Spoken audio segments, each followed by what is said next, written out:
Add 2 cups of chopped chicken. Add 3/4 cup of mayonnaise.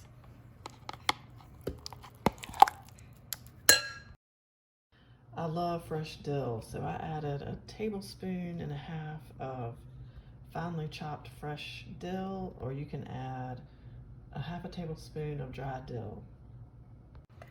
Add 1 tablespoon of chopped onion. Add 1/8 teaspoon of salt.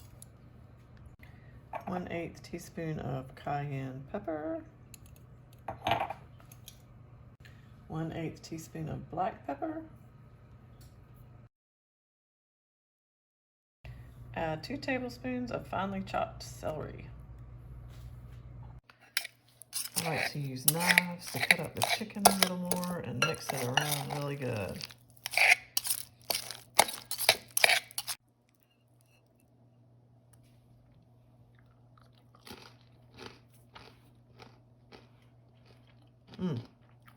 Delicious.